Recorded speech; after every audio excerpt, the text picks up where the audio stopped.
जय हिंद सभी फौजी पेंशनर बंधु। मुझे उम्मीद है आपका पेंशन निरंतर रूप से निर्बाध रूप से आ रहा होगा, चाहे स्पर्श से हो या बैंक के द्वारा हो।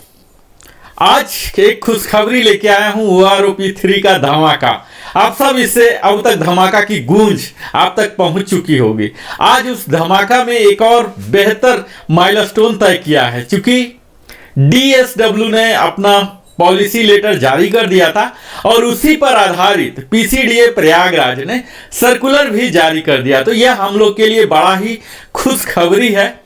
सर्कुलर नंबर है 677 डेटेड 6 सितंबर 2024। इस सर्कुलर के जारी होने के बाद हम लोग का फाइनेंशियल एक्टिविटीज अब प्रारंभ हो जाएंगे। यही सर्कुलर का कॉपी स्पर्श के प्रोग्रामिंग टीम के पास पहुंचेगा और वो अपना प्रोग्राम स्टार्ट कर देंगे, बेसिक चेंज करना शुरू कर देंगे।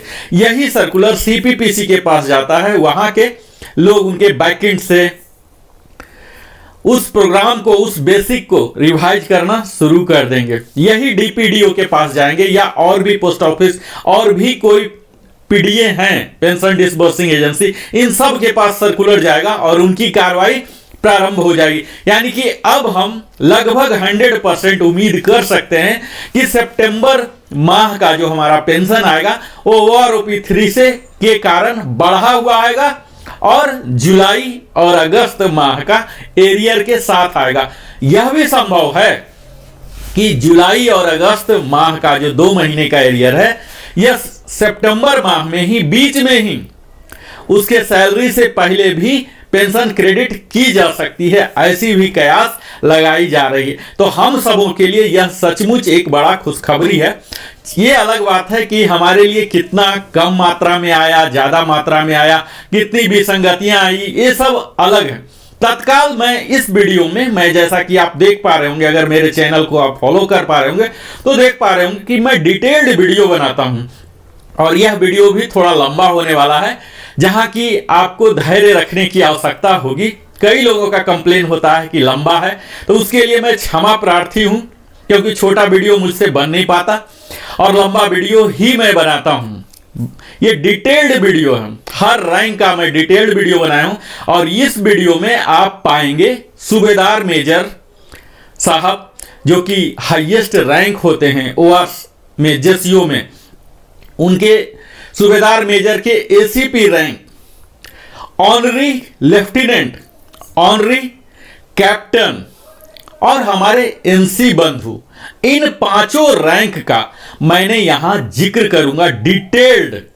तो आपसे मेरा आग्रह यही है कि अगर आप डिटेल्ड वीडियो नहीं देख पा रहे हैं तो अपने साथ कुछ अपने प्रिय खाद्य पदार्थ, पेय पदार्थ आप रख लीजिए।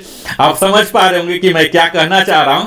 और अब मैं अपनी वास्तविक यात्रा आप सबों को समर्पित करते हुए प्रारंभ करता हूं और हमारी आगे की यात्रा OROP 3 के धमाका की यात्रा प्रारंभ हो, इससे पहले मैं Narendra Kumar, wellness consultant, entrepreneur trainer, अपना परिचय देते हुए आप सबों से विनम्र आग्रह भी करता हूं कि अगर आप हमारे चैनल में पहली बार आए हैं तो अवश्य ही सब्सक्राइब करें, लाइक करें, कमेंट करें और अपने सगे संबंधियों के साथ साझा करें।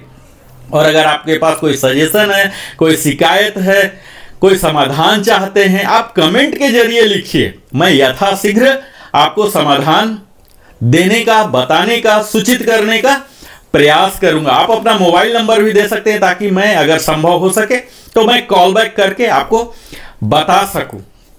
आपके सब्सक्रिप्शन से, आपके सपोर्ट से हमारा चैनल को भी आपकी तरह ही विकास और वृद्धि का एक शुभ अवसर मिलता है।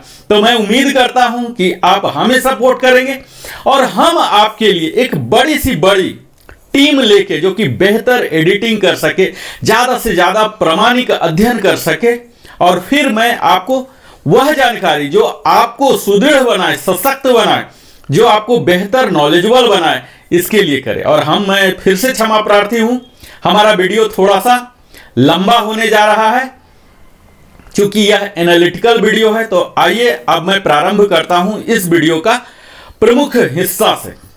जैसा कि आप सब अभी तक देख पाए होंगे कि OROP 3 का यह धमाका का सीरीज है, जिसमें मैंने बड़ा ही बुनियादी अपने OROP के इतिहास को कवर किया था, इसके माइलस्टोन वेरियस स्टेज थे उसको कवर किया, सेलिएंट फीचर्स कवर किया, इसके क्या लाभ हैं ये सब कवर किया।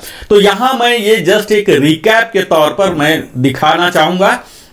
यह जो OROP 3 है मित्रों, 1 जुलाई 2024 से हम लोग के लिए अफेक्ट हो रहे हैं, और जो भी इस डेट से पहले यानी कि 30 जून 24 तक जो भी रिटायर हुए हैं ये सब इसके लाभार्थी बनेंगे। आपको अभी तक जो माइलस्टोन है इसमें आपको देखना पड़ेगा कि OROP 1 की शुरुआत 555 सर्कुलर से हुआ था, जो कि 1 जुलाई 2014 से हमारे लागू हो गए थे। 4 इंस्टॉलमेंट में इसके आए थे हमारे एरियर। उसके बाद OROP 2 आया था 666 सर्कुलर लेकर, जो कि 1 जुलाई 19 से लागू हुआ था, और 4 इंस्टॉलमेंट इसमें भी हुए थे, और वीर नारियां या एवार्डी को सिंगल एक मुश्त लमसम में दिया गया था।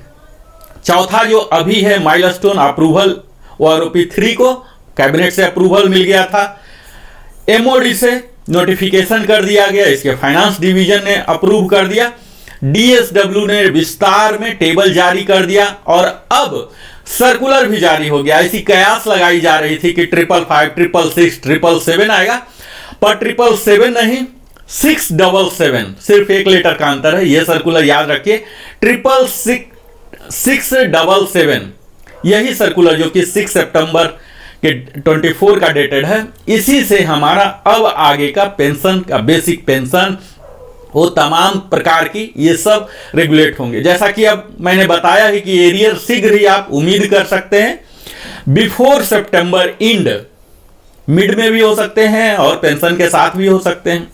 सेलिएंट फीचर इसमें हमने बता ही चुका हूं कि 5 साल, हर 5 साल पर यह OROP आता है। इसको बेहतर बनाने के लिए 121 टेबल्स हैं, इसमें 265 पेजेज हैं। यह सभी कैटेगरी के OROP 3 जो रिटायरिंग है, सर्विस है, स्पेशल है, डिसेबिलिटी है, वार इंजरी है, इनवैलिडेटेड आउट है, ordinary, special, liberalise family pension लागू हो रहे हैं। और इसमें commissioned officer, honorary commission officer, JCO, others, NC सबको कवर किया जा रहा है। किसके किसके? Army, navy, air force, DSC, territorial army, इसमें डिस्चार्ज भी हैं, रिटायर्ड भी हैं, इनवैलिडेट आउट है, डाइड हैं या तो सर्विस में। यहाँ किन्हीं के लोग जो एक्सेप्शन है इसमें, जो प्री मैच्योर गए हैं 1 जुलाई 2024 में, इसमें फायदा नहीं मिलेगा। जब से OROP 1 आया यानी कि 1 जुलाई 2014 के बाद अगर कोई अपनी मर्जी से प्री मैच्योर गए हैं अपने रिक्वेस्ट पर, तो वो इसके एम्बिट में कवर नहीं होंगे। एक चीज और यहां जो मुख्य बातें हैं, किसी का भी पेंशन घटकर नहीं मिलेगा। चाहे टेबल में आप माइनस भले देख पाएंगे, किसी भी पेंशनर का या फैमिली पेंशन का घटके नहीं मिलेगा। आपके डिसएडवांटेज में रिवीजन नहीं होगा, यानी कि OROP 2 के कारण या OROP 1 के कारण या 7 CPC के कारण या कोई नोशनल कोरिजेंडम PPO आया है जिससे कि बढ़ा हुआ है, तो आपको घटकर नहीं आएगा। यह बात आप जान लीजिए। एप्लीकेबिलिटी जैसा कि मैंने बात कर ही लिया, सारे defence pensioner, family pensioner, civilian यहां इसके एम्बिट में नहीं आ रहे हैं। यहां जो एप्लीकेबिलिटी है हमारे डिफेंस के तो सब हुए ही, इसके साथ साथ DSC भी हैं, टेरिटोरियल भी हैं, एक्स स्टेट फोर्सेस भी हैं, और नॉन एप्लीकेबिलिटी में हमारे PMR जो प्री मैच्योर रिटायरमेंट लिए हैं, एक्स ग्रेसिया वाले हैं, रिजर्विस्ट हैं, पाकिस्तान बर्मा आर्मी पेंशन जो अभी भी PCD इलाहाबाद दे रही है, ये सब नहीं है। ओन रिक्वेस्ट वाले ये सब नहीं है। इम्प्लीमेंटेशन मेथोडोलॉजी बहुत ही बारीक से आप सबों की समझने की आवश्यकता है। यहाँ मुख्यतः 3 पैरामीटर्स को लिया गया, आपका रैंक, आपका ग्रुप, आपका क्वालिफाइंग सर्विस, और यही तीनों पैरामीटर्स को यूज करते हुए 2023 के कंप्लीट ईयर में कितने लोग रिटायर हुए, उसका क्या मैक्सिमम वैल्यू था और क्या मिनिमम वैल्यू था, इसी के एवरेज को यहां फिक्स करने का प्रयास किया गया है। ठीक है, हालांकि यह एक त्रुटिपूर्ण फॉर्मूला है जिसमें कई लोगों का अधिक क्वालिफाइंग सर्विस होने के बावजूद भी बहुत ही कम 4 साल 5 साल क्वालिफाइंग सर्विस वाले के भी बराबर दिखाया गया है, जो कि उन्हें उदास करता है, हतोत्साहित करता है कहीं न कहीं, जो कि नहीं होना था। इसी तरह से हायर रैंक को भी उनके जो तवज्जो मिलने थे, जो वेटेज मिलने थे, वो वेटेज नहीं मिले हैं। यह भी देखा गया कि लोअर रैंक के बराबर मिल रहे हैं या कई जगह तो उनसे कम भी मिल रहे हैं, जो कि एक विसंगतियां हैं। इसी तरह से कई लोगों का रिवीजन हुआ ही नहीं, पिछले 10 साल से कयास लगा के बैठे हुए थे कि जब भी वो आरोपी आएगा तो कुछ ना कुछ लेके आएगा, लेकिन कुछ भी लेकर नहीं आया। तो ऐसा कैसे हो सकता है? जो सर्विंग पर्सनल है, जो सेवा में है, उनका तो पेमेंट बढ़ ही रहा है, तो फिर पेंशन पर रिफ्लेक्ट होना चाहिए। ऐसा कौन सा फैक्टर आ गया जो कि उस रैंक को, उस ग्रुप को, उस क्वालिफाइंग सर्विस में बढ़ोतरी नहीं हुआ? तो यह भी एक विसंगतियां हैं। तो मुख्य जो इनके मेथोडोलॉजी है, मेथोडोलॉजी ही त्रुटिपूर्ण है, इस पर काम करना पड़ेगा। चलिए, अभी तो रिलीज हो गया सर्कुलर, अभी बहुत लंबी युद्ध है, हमने देश के लिए लड़ा, अब खुद के लिए लड़ना पड़ेगा। लड़ने के लिए क्या क्या हमारे पास लीगल रिकोर्सेस हैं, क्या क्या रिमेडियल एक्शंस हैं, ये सब हम आगे की वीडियो में बात करते रहेंगे। तत्काल इस मेथोडोलॉजी में यह देख लीजिए कि जो भी मैटर्स हैं, जो पॉलिसी मैटर हैं, वो आरोपी 2 में थे, वो आरोपी 1 में थे, यह सब एज इट इज ही रहेंगे। अगर कोई चेंजेज आए हैं तो उसकी डिस्क्रिप्शन यहां दी गई है वो आरोपी 3 में, जो कि बेयर मिनिमम ही है, यानी कि वो आरोपी 1, वो आरोपी 2 का ही ये सक्सीडिंग वर्जन है। इसमें कोई बहुत ज्यादा अमूलचूल परिवर्तन नहीं है, अदर देन टेबल और एप्लीकेबिलिटी डेट। एप्लीकेबिलिटी डेट जैसा आप समझ ही पा रहे हैं कि 1 जुलाई 2024 हो गया, यही आमूलचूल परिवर्तन है। बाकी टेबल में थोड़ा बहुत चेंजेस किए हैं, जो कि हम आगे विस्तार में बात करेंगे। मैं अपने इस वीडियो में मुख्यतः जैसा बोला, एसएम साहब जो सूबेदार मेजर हैं, ऑनरी रैंक्स जो है, honorary flight lieutenant, honorary flying officer air force के, और एनसी, ये चारों को ही कवर करूंगा। लेकिन यह कवर करूं इससे पहले मैं यह उम्मीद करता हूं कि अगर कुछ लोग नहीं देख पाए हो सब वीडियो, तो यहां मैं क्विक रिकैप करूंगा, जो कि मैं अभी तक क्या क्या कवर किया, यह सब भी आप जान लीजिए। तो मैंने सिपाही रैंक का इक्विवेलेंट, उसके जो एसी होते हैं एयरफोर्स में, सीमैन होते हैं नेवी में, ये सब का हमने 10 साल तक दिखाया, जहां की या तो निगेटिव है या बहुत ही कम अंतर हुए हैं। जब हम 10 से ऊपर जाते हैं तब भी यहां करीब 12 इयर्स तक आपको बहुत ही कम अंतर दिखेगा, खासकर ये निगेटिव ग्रोथ है। जब हम 12.5 में जाते हैं तब जाके बढ़ता है, और 14.5 से एक्चुअल बढ़ोतरी दिख रहा है x group, Y group.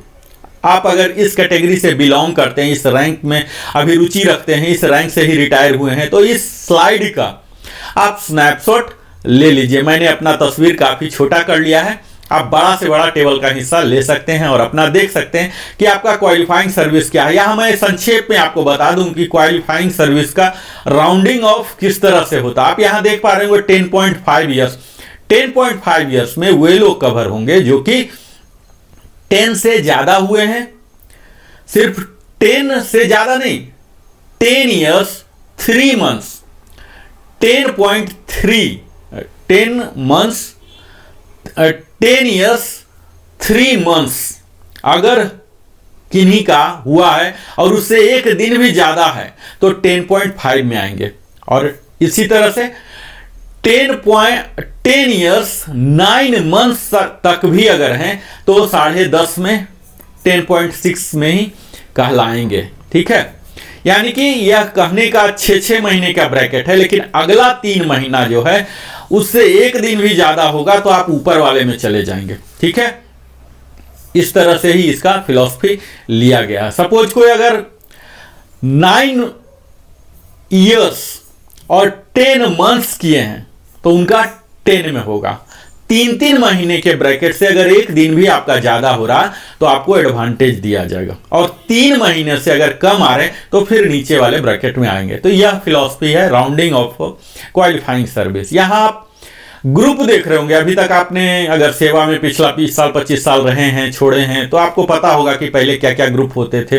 As of now X group और वाई ग्रुप 2 ही एग्जिस्टेंस में है। मैं ये सब टेबल को विस्तार में ज़्यादा विश्लेषण में नहीं जाऊंगा। पहला कारण तो यह है कि मैं ऑलरेडी बता चुका हूं। दूसरा यह कि यहाँ सिपाही जो कि 20.5 में बहुत कम लोग, एक्सेप्शनल ही होंगे कोई, वो इसमें जाते होंगे, या तो पहले चले जाएंगे या हायर रैंक में जाएंगे। यहाँ ऑनरी रैंक है, यहाँ भी आप देख लीजिए कि 10 ईयर्स तक कोई ज़्यादा इजाफा नहीं है। ये सब मेडिकल बोर्ड आउट वाले ही इस क्वालिफाइंग सर्विस में होते हैं।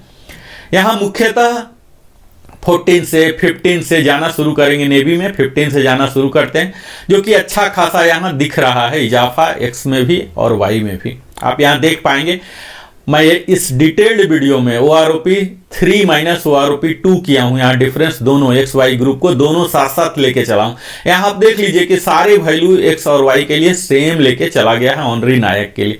इसी तरह से 2890 जो कि बिल्कुल ही ट्रिकी फिगर, मैजिक फिगर दिख रहा है, इसमें कोई जाएंगे नहीं।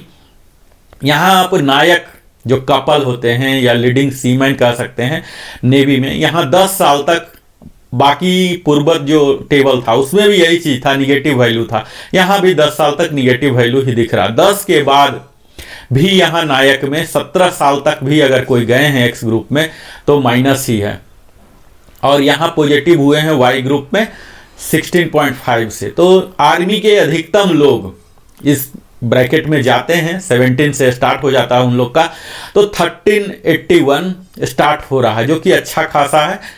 अगर एक्स ग्रुप में कोई जाते हैं कपल में ही तो 2075 तक मिल रहा है, तो यहाँ काफ़ी अच्छा। और यहाँ फिर से ट्रिकी है, अगर कोई 21.5 तक नायक में जा रहे हैं तो 2075, लेकिन उसके बाद 4025 है। मुझे नहीं लग रहा कि इस कैटेगरी में कोई जाते होंगे जो कि इतना बड़ा लाभ ले पाएंगे। इसी तरह से यहाँ भी वाई ग्रुप में 1881 तक दिया गया है, बहुत ही कम होंगे।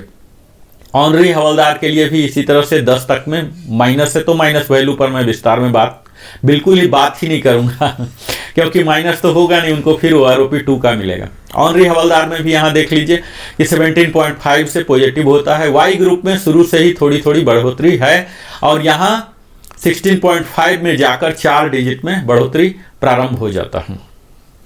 यहाँ आप देखेंगे कि किस प्रकार से हर जो जाने वाले हैं एक्चुअल, जिसमें ज़्यादा जाते हैं, उन्हें कुछ न कुछ देने का प्रयास किया गया है। अभी आप आगे देखिए, हवलदार एंड इक्विवेलेंट, जिसे कि अपने फौज का जो हवलदार हैं, सार्जेंट हैं, पेटी ऑफिसर बैकबोन माना जाता है, क्योंकि ये मिडिल में आते हैं, काम भी करते हैं और सुपरवाइज भी करते हैं। ये मल्टी फेसेटेड होते हैं, इनकी जो भूमिकाएं होती है बाकी सबसे काफ़ी अधिक होता है, क्योंकि इनसे उम्मीद की जाती है ये बिल्कुल काम करे, रैंक एंड फाइल स्ट्रक्चर का रैंकर हो, और फिर कहीं सुपरवाइज करने की ज़रूरत हो, क्योंकि एक अच्छा अनुभव होता है इनके पास, 15 साल 20 साल 22 साल का भी अनुभव होता है, तो इनसे सुपरविजन की भी उम्मीद की जाती है। तो ये बैकबोन माना जाता है, और इसी रैंक में सबसे ज़्यादा रिटायर होते हैं। यह भी एक विचारणीय विषय है, क्योंकि इन्हें जो अप्रोप्रिएट सम्मान मिलने चाहिए थे वो कहीं न कहीं नहीं मिल पाती है, और इस वजह से आउटफ्लो जो है हवलदार रैंक का, सार्जेंट रैंक का, पेटी बहुत ही ज़्यादा होता है। यहाँ आप देख पाएंगे कि 10 साल तक जो भी है पूरा एक्स ग्रुप में निगेटिव वैल्यू है। हालांकि 10 साल तक मेडिकल बोर्ड ऑफ कोई हवलदार नहीं बनेगा, डायरेक्ट हवलदार बना है तभी होगा, या स्पोर्ट्स कोटा से, एक्सेप्शनल कोटा से हो सकता है। अदरवाइज नॉर्मल चैनल में 10 साल में हवलदार नहीं बनेंगे। वाई ग्रुप में 3 डिजिट में एटलीस्ट 500 के एवरेज में इजाफा है। इसी तरह से जब हम आगे बढ़ते हैं एक्स ग्रुप में आप देखेंगे 17 ईयर्स तक निगेटिव ग्रोथ ही है, 17.5 से बढ़ा है और 18 से अच्छा खासा बढ़ने लगा है। और 20 ईयर्स एक्स ग्रुप के जो अधिकतम जाते हैं, यहाँ इन्हें एक सम्मानजनक फिगर दिया गया है 2525, 2525 रुपये का इजाफा दिया गया। बड़ा ही शुभ नंबर है।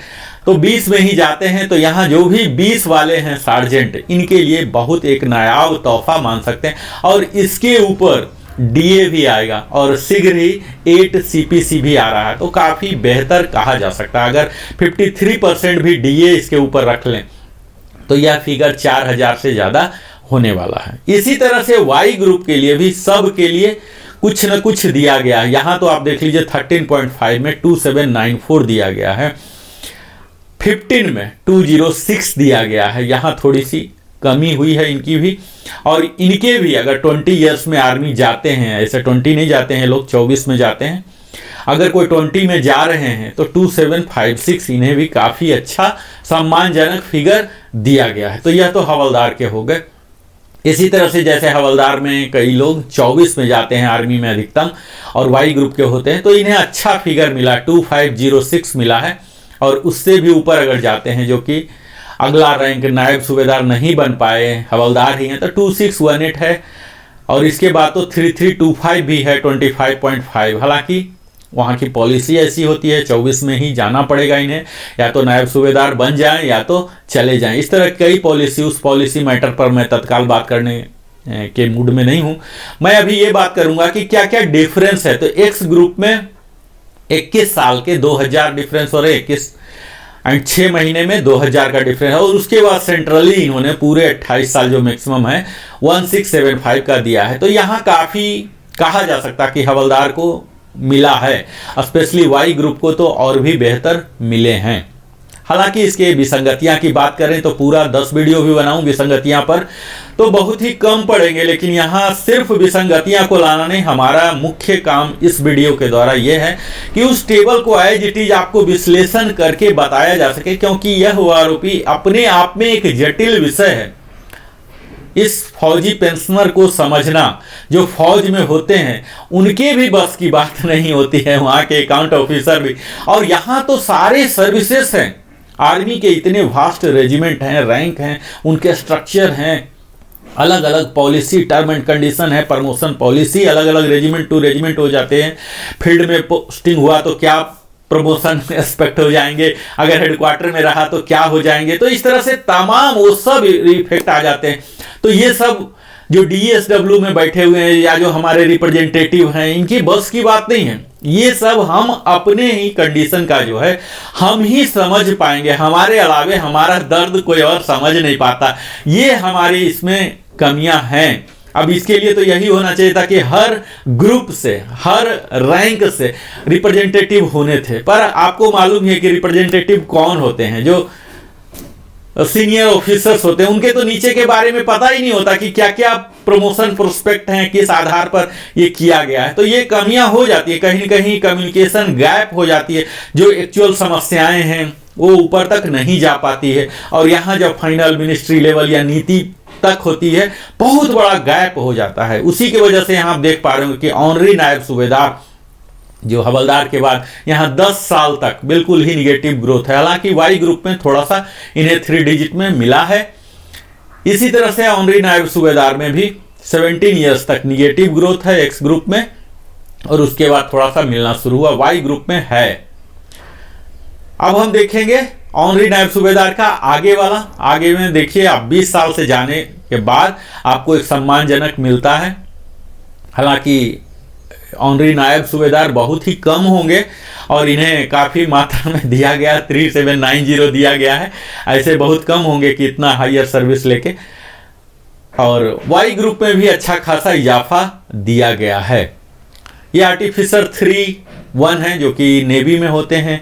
नेवी के इस कैटेगरी के लोग बहुत कम ही होंगे और सारे निगेटिव वैल्यू है, तो निगेटिव को मैं अपने परिचर्चा से बाहर रखता हूँ। यहाँ निगेटिव देख लीजिए कि 17 तक निगेटिव ही है, उसके बाद पॉजिटिव हो रहा है, तो काफ़ी अच्छा। 20 ईयर्स में हवलदार को भी 2525 मिल रहा था, इन्हें भी 2525 का इजाफा हुआ है। इसी प्रकार जब हम 20 से ऊपर जाते हैं तो काफ़ी अच्छा खासा इजाफा है, 1675, जो कि पूरे सेंट्रली है।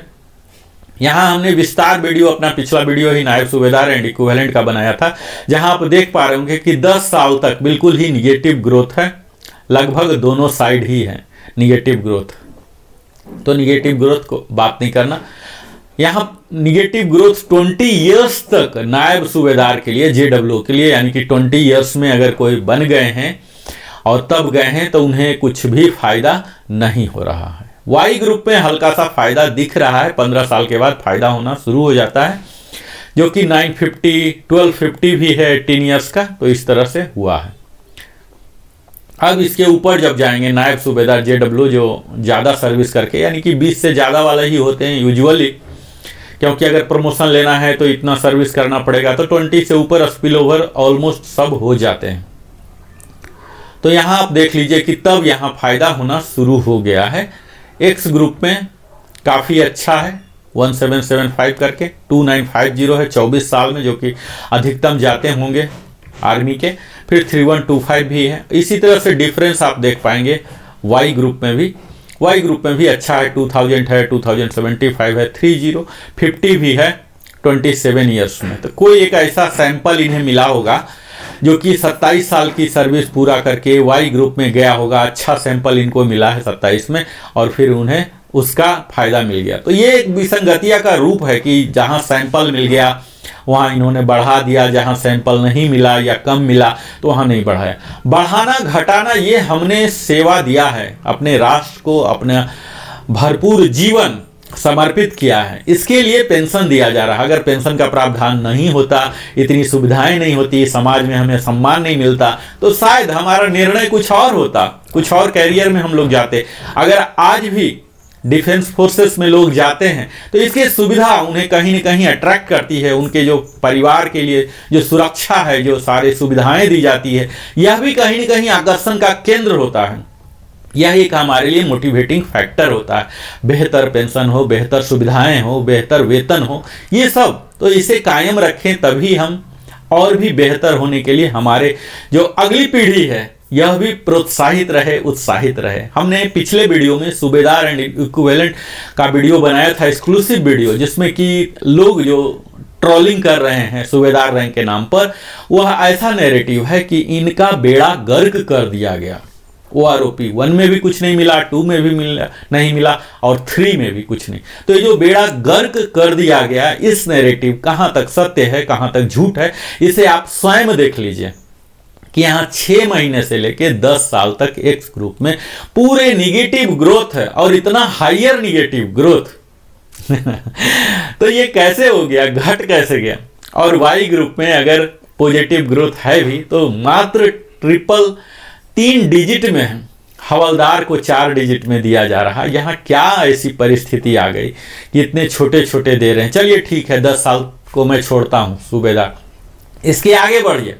सूबेदार बनने में 20+ ही करने पड़ेंगे। वारंट ऑफिसर बनने के लिए भारतीय वायुसेना में कम से कम 24 से 25 साल की सर्विस करनी पड़ती है। तो यहाँ आप देख पा रहे हैं कि अगर कोई 19 साल तक भी जा रहे हैं, बहुत ही कम होंगे कि वो वारंट ऑफिसर बन भी गए और फिर जा भी रहे हैं, तो 19 तक पूरे एक्स ग्रुप में निगेटिव ग्रोथ है। वाई ग्रुप में थोड़ा थोड़ा मिल रहा है, कोई स्पोर्ट्स कोटा में आए, कोई डायरेक्ट रिक्रूट हुए हवलदार से, या डायरेक्ट जेसीओ में, ऐसे प्रावधान हैं। तो यहाँ थोड़ा थोड़ा इन्हें दिया गया है। अब फिर देख लीजिए कि यहाँ 18 ईयर्स में 450 है, 16.5 में 700। तो ये जो टेबल है, टेबल देख के ही आपको पूरा इरिटेशन हो जाएगा। मैं इरिटेट नहीं हो रहा हूँ, मैं तो प्रवक्ता हूँ पर ये जो भी देखेगा ये इरिटेट हो जाएगा कि क्या लॉजिक लिया गया है। अगर 17 ईयर्स में 700 की बढ़ोतरी हो रही है तो 17.5 में कौन ऐसा अपराध कर दिया कि आप उसे 0 कर रहे हैं और 18 में -450 कर रहे हैं। ये सॉफ्टवेयर के फॉर्मूला एक्सेल में डाल के कर दिया इन्होंने। क्या सैंपलिंग लिया, रॉन्ग सैंपलिंग भी तो हो सकता है। आपने सैंपल नहीं मिला तो इसमें वो क्या करेगा, वो सूबेदार क्या करेगा 17.5 वाला, अगर आपके पास सैंपलिंग नहीं उस पूरे वर्ष में, इस लेंथ ऑफ सर्विस वाला 17.5 वाला कोई रिटायर नहीं हुआ, डिस्चार्ज नहीं हुआ, तो इसमें उसका क्या दोष है। आपको सैंपल नहीं मिला तो आपने 0 डाल दिया। आपको सैलरी से लेना है, आपको मालूम है कि सैलरी का आधा पेंशन होता है, तो सैलरी तो मिल ही रहा ना सूबेदार को, घट के तो नहीं मिल रहा, 0 तो नहीं मिल रहा तो उस सैलरी का आधा कर देना है। जो पार्ट सैलरी का पेंशन में दे रहे हैं, बेसिक है, डीए है, जो भी पैरामीटर्स हैं, उन सभी पैरामीटर्स का आधा करके आप यहां फिक्स कर सकते हैं। तो ये तो इलॉजिकल है, या तो इरोनियस हुए हैं, या टर्म ऑफ रेफरेंस में ही इस तरह की चूक रही है। तो इस चूक का खामियाजा सूबेदार रैंक को भरपूर उठाना पड़ रहा। यानी कि हम यह कह सकते हैं कि जो मार्केट में अभी ट्रोलिंग है, सूबेदार रैंक का बेड़ा गर्क कर दिया गया, यह सच होता हुआ दिख रहा है। हालांकि 20+, जो कि यूजुअली 20+ में ही सूबेदार जाएंगे, वारंट ऑफिसर जाएंगे, 24 में जाएंगे। अब इन्हें देख लीजिए कि 250 रुपीज का दिया जा रहा है। ये क्या है? 250 रुपीज तो टिप्स जैसा लग रहा है। इतने सर्विस इन्होंने किया, इतने कठोर परिश्रम किया, और तब इनको छोटा सा अमाउंट 3 डिजिट में दिया जा रहा है। इससे बेहतर तो सिपाही का दिया जा रहा था। तो इन्होंने सर्विस किया, इनकी सिंसियरिटी पर इन्हें रैंक मिला है। इस चीज को इन्होंने डिजर्व किया होगा, तभी तो सर्विस ने इन्हें इस रैंक से नवाजा है। तो इस चीज को पेंशन में भी रिफ्लेक्शन होना चाहिए, जो कि नहीं हुआ है, त्रुटिपूर्ण है। और इसमें अथॉरिटी को चाहिए कि संज्ञान ले और इन पर रिवाइज किया जाए इस टेबल को। मैं उम्मीद करता हूं कि हम सबों का सामूहिक प्रयास होगा। सूबेदार रैंक के साथ जो किया गया है ऐसा गलत है, इसे माने अथॉरिटी और सुधारने का प्रयास करे। अब मैं आगे आता हूं, जो कि आज का मुख्य बिंदु है। अभी तक तो मैं रिकैप ही कर रहा था, यह मानते हुए कि हमारे कई बंधु जो नहीं देख पाए होंगे वो देख लें, वो समझ लें। अब मैं नए विषय पर आ रहा हूं, जो कि हमारा आज का मुख्य विषय है, सूबेदार मेजर एंड इक्विवेलेंट, यानी कि master warrant officer, master chief पेटी ऑफिसर, आर्टिफिसर 1 और 2 जो नेवी में होते हैं। इनकी आप देख लीजिए कि क्वालिफाइंग सर्विस 10 साल, तो 10 साल तक तो ये कोई जाते ही नहीं है। ठीक है, चूंकि कोई जाते नहीं है तो इनके सैंपलिंग जो कलेक्ट कर रहे थे एक्स ग्रुप में कुछ भी नहीं मिला और ये माइनस में जाते गए। तो चलिए हम इग्नोर करते हैं। ऐसा बहुत ही रेयर होंगे कि कोई डायरेक्ट रिक्रूटमेंट, ऐसा कोई स्कीम है, एसएम डायरेक्ट आते हैं और चले भी जाते हैं। मेडिकली पहला तो आते नहीं, दूसरा बात इस क्वालिफाइंग सर्विस तक में बनेंगे नहीं, दूसरा बनेंगे तो मेडिकल वगैरह के कारण ही जाएंगे। तो यहाँ सारे निगेटिव हो रहे हैं। हालांकि वाई ग्रुप में 3 डिजिट में यहाँ इन्हें इजाफा हो रहा है। 437 देख लीजिए 6 महीने में, तो यहाँ बहुत ही कम होते हैं ऐसे केसेस। तो इस सैंपलिंग पर मैं विचार नहीं कर रहा हूँ। मैं आगे बढ़ता हूँ और आगे देखिए, यहाँ देखिए कि 10.5 में यहाँ भी इनके निगेटिव ग्रोथ ही दिख रहे हैं। यहाँ देखिए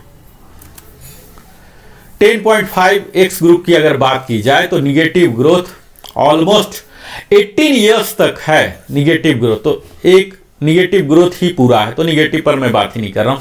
18.5 से शुरू हो रहा 316 रुपीज का इजाफा 19 में, 768 की बढ़ोतरी 19.5 में, 1219 की इंक्रीज हुई है और 20 इयर्स में थोड़ा सा इंक्रीज हुआ है, बढ़ोतरी हुआ है 1539 का।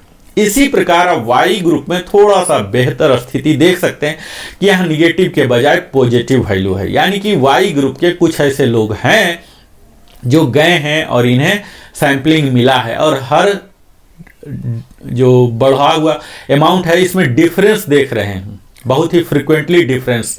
10.5 में 593, 11 में 602, यानी कि अलग अलग कंडीशन के अलग अलग लोग गए हैं जिनके पेंशन बहुत ही वेराइटी रहे होंगे, वेराइटी बहुत ही ज़्यादा रहा होगा, इसलिए इतना वेराइटी यहाँ भी आया फाइनली। इनके इजाफा होने शुरू हुए हैं वास्तविक वाई ग्रुप में 16.5 से 100,090 का इजाफा हुआ। इसी प्रकार 20 इयर्स के अगर हैं तो इनके बम्पर 3035 रुपीज के हुए हैं। अगला टेबल जो है 20 इयर्स 6 मंथ का, जिस ब्रैकेट में यहाँ के अधिकतम लोग आते हैं, इसी ब्रैकेट में रिटायर होना शुरू करते हैं वास्तविक, तभी ये बन भी पाएंगे सूबेदार मेजर।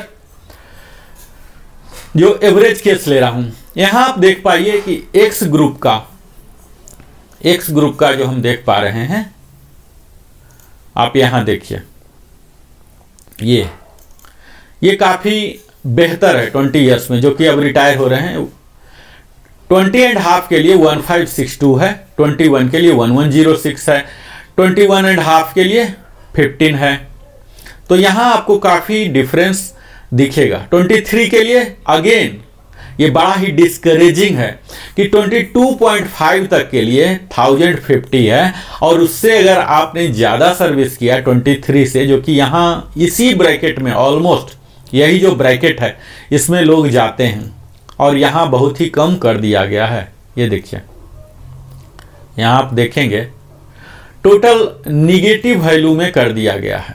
क्योंकि इनकी जो मैक्सिमम है कैपिंग कर दिया गया 32,000 पर, इसके वजह से पूरा निगेटिव वैल्यू यहाँ आ गया। यहाँ 34 भी किया गया है तो निगेटिव वैल्यू है। तो ये सब पूरी विसंगतियां हैं। हम कयास लगा के बैठे थे कि हमारा बढ़ेगा, ये क्या है कि और घट के आ गया। हालांकि यही चीज़ अगर आप देखेंगे डिफरेंस वाला वाई में, तो वाई ग्रुप में काफ़ी अच्छा इजाफा यहाँ मिला है, जिन्हें कि 20.5 में 3,500 है, 3,308 है। तो यहाँ काफ़ी अच्छा अमाउंट इन्हें दिया गया है 24 ईयर तक। अब देख लीजिए कि क्या लॉजिक है कि एक्स ग्रुप को निगेटिव में है, वाई ग्रुप का इतना पॉजिटिव हो गया। तो ये महज सैंपलिंग है। ये तो हमें लग रहा है कि आगे की दुनिया हमारी जीवन और दशा और दिशा आर्टिफिशियल इंटेलिजेंस और सॉफ्टवेयर तय करने वाला है। जो डाटा एनालिटिक को डाटा मिला और वही हमारा जीवन तय करेगा क्या? हमारा जो आत्मा है, हमारा जो शरीर है, हमारे जो इंटेलिजेंस है, ये क्या एआई के सामने नतमस्तक हो चुका है? आज जो सॉफ्टवेयर इसका जो टेबल बनाने में लिया गया है सहारा एआई का, डाटा एनालिटिक का, क्या वही रूल करेंगे पूरे राष्ट्र को? हम लोग जो आबादी है, इतना भारत की आज आबादी इतनी हो चुकी है पढ़े लिखे लोगों की 140 करोड़, क्या ये सब बेकार है एआई के सामने? तो ये एआई की चूक है, आप सीधा कह सकते हैं ये एआई की चूक है। यहाँ एक्स को एक तरफ से निगेटिव वैल्यू दिया गया और यहाँ पॉजिटिव वैल्यू दिया गया। हम लोग आज हो क्या रहा है, इतना ज्यादा निर्भर हो गए हैं एआई टूल्स पर, उसका खामियाजा हमें सहना पड़ रहा है। यहाँ यह देखा ही नहीं जा रहा कि बढ़ोतरी तो सबको होना चाहिए। OROP 3 के पीछे थीम क्या है? हमारी जीवन शैली जो हो उसमें सुधार हो, हमारा उत्थान हो हमारे जीवन का, और अल्टीमेटली राष्ट्र का होगा, हमारे परिवार का होगा, समाज का होगा। यही तो थीम है OROP का। तो आप निगेटिव वैल्यू यहां दे रहे हैं, क्यों? क्योंकि डाटा एनालिटिक्स से डाटा नहीं मिला तो माइनस में दे दिया।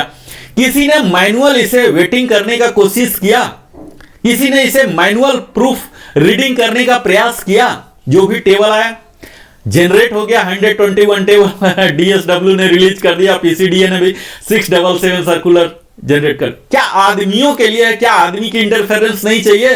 क्या सिर्फ एआई रेगुलेट करेंगे पूरे वर्ल्ड को और पूरे इंडिया को? तो इसमें महान त्रुटि है, इन त्रुटियों को देखने की जरूरत। हाँ, आज के समय में हम टेक्नोलॉजी को, एआई को इग्नोर नहीं कर सकते, लेकिन यह भी नहीं है कि उस पर ओवर रेटेड कर दें, ओवर कॉन्फिडेंट हो जाए और उसके कारण कई लोगों को खामियाजा उठाना पड़े, जो कि यहाँ क्लियर कट दिख रहा है। अगर 24 ईयर्स में 2950 का इजाफा हो रहा है, जो कि पिछले पे कमीशन में इतना ही था, तो फिर 1250 ही क्यों है? इनको भी सेम प्रोपोर्शनल होना चाहिए था। इसमें तो सिंपल सी है कि जितना परसेंट बढ़ाना है तो मिनिमम सब में बढ़ना ही चाहिए। तो यहाँ आप देख लीजिए कि सूबेदार मेजर को बहुत ही ज्यादा खामियाजा सहना पड़ रहा है। इसके आगे आप देखिए और भी ज्यादा जो इस ब्रैकेट में जाएंगे 28.5, एक्स ग्रुप में मात्र 25 रुपीज का डिफरेंस हो रहे हैं। ये क्या है? -25 जा रहे हैं और फिर 29.5 450 का हो रहा। एक जो सूबेदार मेजर साहब अपने पूरे जीवन की आहुति कर देते हैं, अपने कैरियर की आहुति कर देते हैं, 28 साल 29 साल सर्विस देते हैं, और उसके बाद उनको निगेटिव ग्रोथ दिया जा रहा है, जो कि उम्मीद लगा के, कयास लगा के बैठे थे कि हमें ये करना है, वो करना है। हालांकि ये सब अमाउंट आज के समय में बहुत बड़ा अमाउंट नहीं है, लेकिन कई लोग, हमें यह भी देखना है कि कई लोग का एकमात्र आय का साधन हो सकता है यही पेंशन, और वो अगर घट के हो तो उनके आशा पर कितना पानी फिरेगा, कितना खेद होगा, कितना दुख होगा, कितना फ्रस्ट्रेशन होगा। आप सोशल मीडिया पर देख लीजिए कि कितना हमारे लोग फ्रस्ट्रेशन में हैं। उनकी भाषा हम हर दिन पढ़ते हैं कमेंट में, कई लोग तो कुछ गजब ही कर देते हैं, अपनी मर्यादित भाषा को भी भूल जाते हैं, जो कि हमें नहीं भूलनी चाहिए। हमारे साथ अगर कुछ सही नहीं हुआ तो उसका एक तरीका है, लीगल रिकोर्स है, रिमेडियल एक्शन लेने के लिए हमारे पास ऑप्शंस ऑलवेज खुले रहते हैं। इनको लेना कि अपनी भाषा को अमर्यादित करके सब पर रखें, क्योंकि हमारी मर्यादित भाषा, हमारा आचरण, हमारा संस्कार, हमारा परिवेश, हमारा पालन पोषण का तरीका सब कुछ दिखाता है। तो हमें आगे का युद्ध जारी रखना है, अपने जीवन को बेहतर बनाने के लिए, अपनी आर्थिक स्थिति को करने के लिए, लेकिन एक मर्यादित तरीके से। निश्चित है ये एक डाटा एनालिटिक्स एआई की चूक है, और उस एआई को जिसने असाइन किया, जिस अथॉरिटी ने, जिस व्यक्ति ने, जिस संस्था ने, वहां का चूक है। पर सबसे बड़ा चूक ये है कि उसे एज इट इज थ्रू कर दिया गया बगैर देखे हुए। तो यहां आप देख पा रहे होंगे, इसी का नमूना है 33 एंड एबव जो रिटायर होते हैं एमडब्ल्यू साहब एयरफोर्स के खासकर, तो उन्हें एक अच्छा खासा सम्मानजनक फिगर दिया गया है 2725। और वाई ग्रुप में यही चीज बहुत ही कम है, आधा से भी कम है 11,1175। हालांकि आर्मी के अधिकतम जो सूबेदार मेजर रिटायर होते हैं 32 में, 32.5 में ही, इससे ऊपर बहुत कम ही जा पाते होंगे, अपवाद होंगे, 5% से भी कम होंगे। तो यह तो है सूबेदार मेजर साहब की कहानी। इसके बाद हम सूबेदार मेजर एसीपी ए, एसीपी बी और इक्विवेलेंट है। यही लगभग यही कहानी इनके साथ भी दिख रहा है मुझे, और जो कि मैं इस टेबल में इतना विस्तार में नहीं जाऊंगा क्योंकि इसमें आने वाले काफ़ी कम लोग होंगे। मेरा वीडियो एज इट इज काफ़ी लंबा हुआ जा रहा, समय की कमी के कारण आपको सिर्फ समरी बता पा रहा हूं। यहाँ एसीपी वाले जो एसएम हैं इनमें भी लगभग वही चीज़ है जो कि पिछला था। यहाँ थोड़ा सा और भी आपको दुखी करने वाला होगा कि पूरा एक्स ग्रुप में निगेटिव वैल्यू जा रहा, हालांकि वाई ग्रुप में अच्छा खासा इन्हें मिला है। आप अगर इस ग्रुप में बिलोंग करते हैं, एसएम, एसीपी, ए, बी मिला है, तो आप इस टेबल का स्नैप ले सकते हैं, आप अपने खुद के लिए आप उसको कंपेयर कर सकते हैं। मुझे नहीं लगता कि इस टेबल को ज़्यादा एनालाइज करने की जरूरत है, ये बिल्कुल ही उसी तरह से है जो कि सूबेदार मेजर का था। अगला रैंक जो कि बड़ा ही सम्मानजनक है, honorary lieutenant, honorary flying officer और ऑनरी सूबेदार लेफ्टिनेंट बोलते हैं नेवी में, तो इनके लिए है। ये काफ़ी मशक्क़त के बाद मिलते हैं, 15 अगस्त को, 26 जनवरी को मिलते हैं। इनके पूरे अदम्य सर्विस जो होते हैं, आप बोल सकते हैं अद्भुत सर्विस इनके सचमुच होते हैं। हर रैंक को इन्होंने पार किया है, सारे कष्ट को पार किया है, संपूर्ण जीवन का समझिए 2/3 तो इन्होंने आहुति दे दिया है राष्ट्र के लिए। यहाँ पहला टेबल जो देख रहे हैं, जो 10 साल तक दिखा रहा है, इनमें कोई ग्रुप नहीं होता, XY नहीं होता, मर्ज हो जाते हैं ये लोग। 10 साल तक पूरा निगेटिव ग्रोथ है, तो ठीक है, 10 साल तक कोई ऑनरी लेफ्टिनेंट बन नहीं पाएंगे, हम इसे इग्नोर करते हैं। अगला टेबल में चलते हैं 10.5 में। यहाँ भी लगभग निगेटिव वैल्यू ही है, 19 ईयर्स तक निगेटिव है, और उसके बाद 19.5 में 448 मिला है, 20 में 1024 मिला है, जो कि 20 ईयर सर्विस करके कोई ऑनरी लेफ्टिनेंट नहीं बनेंगे, ऑनरी फ्लाइंग ऑफिसर नहीं बनेंगे, इसलिए इस टेबल को भी हम इग्नोर करते हैं। अगला में चलते हैं, आर्मी में कुछ ऐसे हो सकते हैं जो कि युवा होते भी ऑनरी लेफ्टिनेंट बन जाते हैं, तो उन्हें यहाँ से फायदा मिलना शुरू हो गया है, यानी कि एआई को डाटा मिलना शुरू हो गया है 20.5 से, तो 1600 का इजाफा हुआ है। और वही देख लीजिए कि 25 में -300 हो गया, ऐसा डिप लिया है, कितना बड़ा एरर है। यानी कि 24.5 में जब गए हैं, इन्हें सैंपल मिला है, और जहां सैंपल नहीं मिला है वहां पूरा निगेटिव कर दिए। सैंपल मिलना ना मिलना ये एआई का, उस प्रोग्रामर का, उस सॉफ्टवेयर डेवलपर का, उस कंपनी का जरूरत हो सकता है, उस पेंशनर का जो उस पर आश्रित है, वो इससे प्रभावी हो, दुष्प्रभावी हो जाए, ये कहां का न्याय है। तो यहां क्लियर कट अन्याय दिख रहा कि आप ज़्यादा सर्विस करके गए हैं तो आपको निगेटिव मिलेगा, यानी कि आप में बढ़ोतरी नहीं होगी।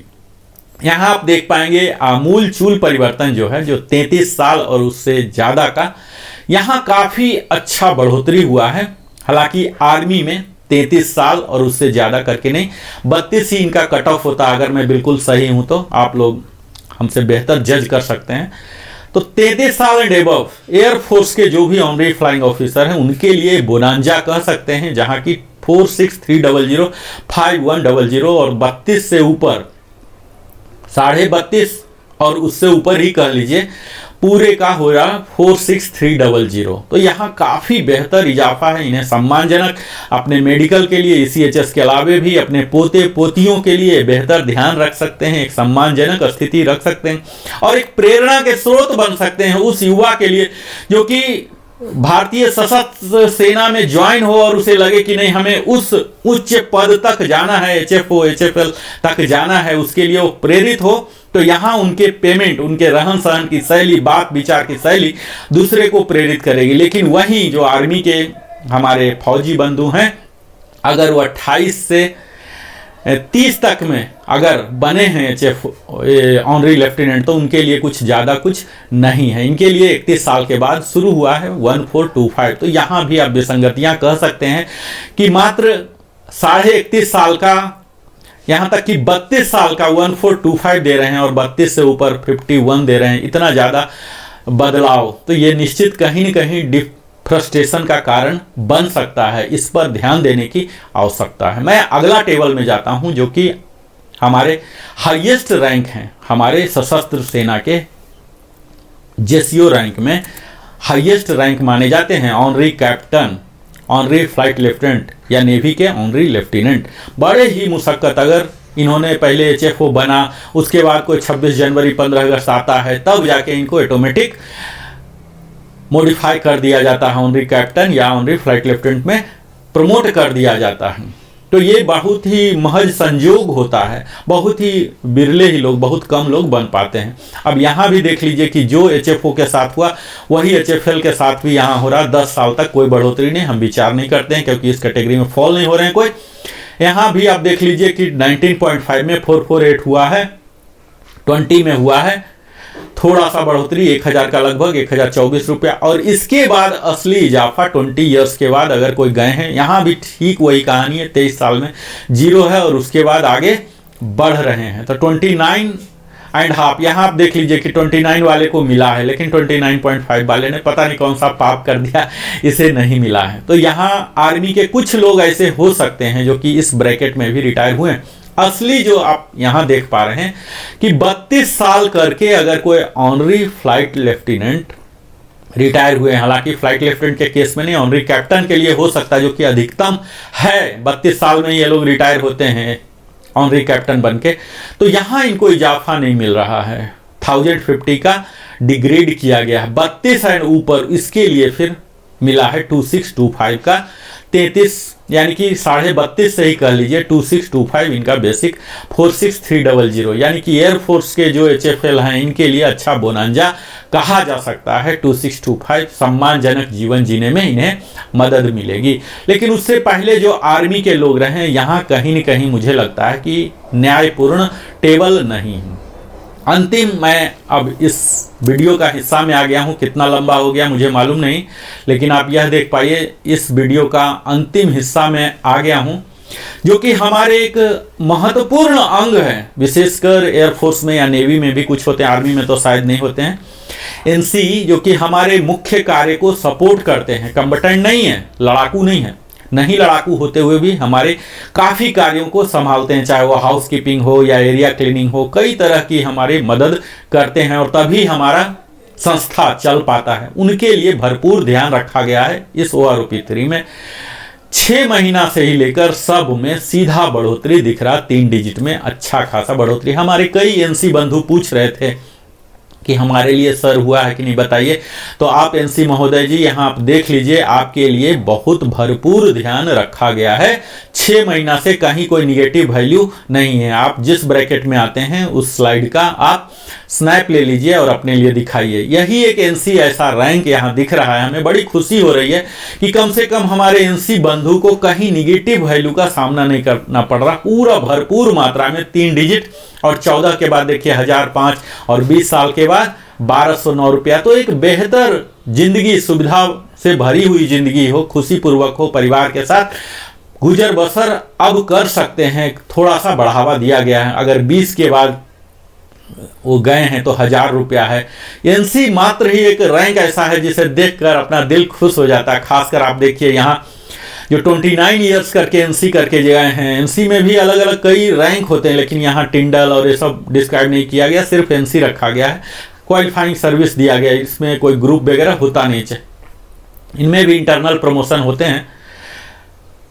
29 के बाद देख लीजिए 29,900 की बढ़ोतरी इन्हें की गई है, तो काफ़ी बेहतर है। यहाँ आप देख लीजिए कि अगर पूरे सर्विस सुपर एन्यूएट किए हैं 30 तो 2625 करके गए हैं, तो काफ़ी बेहतर है। इस तरह से मैं मानता हूँ कि आप सब ने मेरा साथ दिया, भरपूर साथ दिया। इस वीडियो को बड़ा ही धैर्यपूर्वक सुना, हम मुझे सहा, और अगर रत्ती भर भी आपके जानकारी में यह लाभकारी हुआ हो तो जरूर ही सब्सक्राइब करें, लाइक करें, कमेंट करके पूछें, बताएं, ताकि इस सोशल मीडिया पर भी AI लगा हुआ, इसे भी डाटा एनालिस्ट एनालाइज कर रहे हैं। आप देख ही रहोगे कि किस तरह से सरकार की मुहिम है सोशल मीडिया की जानकारी को लेना। तो ये भी जानकारी आप जो कमेंट दे रहे हैं, ये भी जानकारी कहीं न कहीं कलेक्ट किया जा रहा है और इस पर भी कार्रवाई होगा। सरकार इस फीडबैक पर काम करेगी। तो आपकी अगर कोई पॉइंट है, जेन्युइन पॉइंट है, आपके केस में कोई मेरिट है, तो अवश्य ही आप रखें। आप सकारात्मक होते हुए आप रखें, निश्चित है उस पर बेहतर सकारात्मक एक्शन भी लिया जाएगा। हम उम्मीद नहीं छोड़ सकते हैं, हमारी पूरी जिंदगी उम्मीद पर ही टिकी हुई है। और इसी तरह से आप सेहतमंद रहें, क्योंकि पेंशन पाने के लिए आपका सेहतमंद होना, आपका जीवन कायम रहना, यह प्रीरिक्विजिट है। लाइफ सर्टिफिकेट के बिना पेंशन नहीं चलता है। तो आपने अपने जीवन का बहुमूल्य समय हमारे साथ बिताया, इसके लिए हृदय की गहराइयों से बहुत बहुत धन्यवाद। फिर मिलता हूं, और अगर सब्सक्राइब नहीं किया अवश्य ही सब्सक्राइब करें, ताकि लिविंग हैप्पीली भी एक लीडिंग चैनल बने, आप फौजी बंधुओं को और बेहतर जानकारी मुहैया कराने में। हम फिर से आते हैं नए विषय पर और बेहतर रिसर्च के साथ। तब तक बहुत बहुत धन्यवाद। जय हिंद, वंदे मातरम।